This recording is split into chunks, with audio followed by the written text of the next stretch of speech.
I'm Connor, And I'm Kole. and we're back on the roll for episode 2.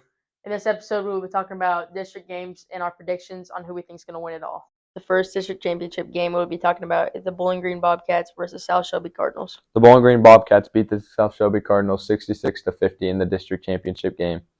The Bowling Green Bobcats will now host East Buchanan at home on November 18th at 1 p.m. Another game that went on was the Lamar Tigers versus the Adrian Blackhawks. The Tigers won 35-18, which I kind of figured they'd win because, as we predicted in our later podcast, I think that was the game prediction we had down. The Tigers moved the record up to 10-1, so that's pretty good for them. The Blackhawks were a decent team. They're 11-1. Their only loss being the Lamar Tigers all year. The Lamar Tigers will now be playing Lafayette County Huskers. They came off a pretty big win. They won 50-31 against the St. Michael Guardians, moving their record to 12-0. The Guardians were only 9-3 on the season, so as most predicted, Lafayette was going to pull away with the win there. Here's your matchup and prediction for the Lamar Tigers versus the Lafayette County Huskers. The Lamar Tigers are 10-1 on the year, while the Huskers are 12-0. The Lamar Tigers have been allowing 10.5 points per game, while the Lafayette County Huskers have been allowing 13.5. The Huskers have also been scoring 50 points per game, while the Tigers have only been scoring 38. I still think the Lamar Tigers have a good chance of winning.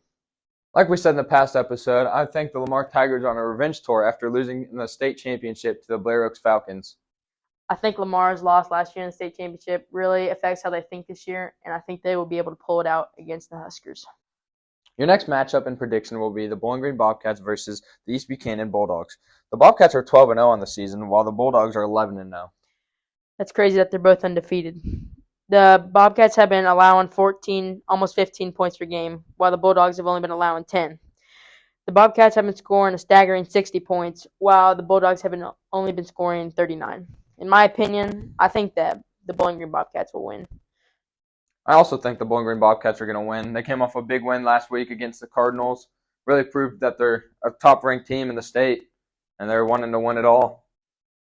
Flipping over to the other side of the bracket, we have two more undefeated teams facing off. We have the Trailblazers facing off against the Eagles. The Trailblazers are 11-0 on the season. The Eagles are also 11-0. The Trailblazers have been only allowing 8.7 points per game, and the Eagles have been allowing 8.2. The Eagles have also been scoring 50.6, while the Trailblazers have only been scoring 47 points per game. Cole, what's your prediction for this game? I think it'll be a very close game. They both have the same records, obviously. Both have the same home record and away record. So, last year I didn't really watch much football, so I don't know who really went farther. But based off statistics, I think the Eagles are going to win. They're averaging more points per game as well as allowing less. Thank you, Cole. My prediction for this game, I don't really know much about either of these teams. Kind of news to me. But based off stats and everything, I'm going to go with the Trailblazers here. They may have allowed more points scored this season, but I think they're going to do all they can to get the win here.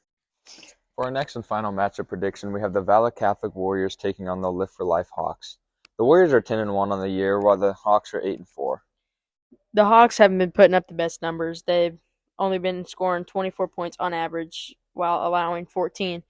And the Warriors have been putting up an astonishing 48 points per game while allowing 9. The Warriors, they got a pretty good record. But I think Lift for Life, I don't know. I think they'll really compete. I think it'll be a good game. What do you think? I've always known Live for Life to be a good school. They've been ranked in the top 10 for a couple years here now. I think just the way how I know how they've been playing and how they have played in the past, I think they're going to get the win and get the upset done against the Warriors. I agree. Cole, what is your prediction on who's going to win the Class 2 state championship? I think it'll be Lamar. Last year they went, to the state championship and lost to Blair Oaks. But I think, what it looks like is they're putting up pretty good numbers. I think it'll either be them or probably Bowling Green. They've been putting up pretty high scores. What's your opinion on who's going to win? Cool. I'm going to have to go with the underdog here. I'm going to have to go with Live for Life. They've been a great team in the past. Real solid team. This year they must not have had the players they had in the past. So I'm going to have to go with the underdog story here. That's pretty broad, but you could be correct. I could be correct, or we could both be wrong. Thank you for tuning in to Konner and Kole on the Roll. On next week's episode, we will be talking about the upcoming basketball season and a few of the Class 2 and Class 4 district games. Thank you for listening. Girly Pop.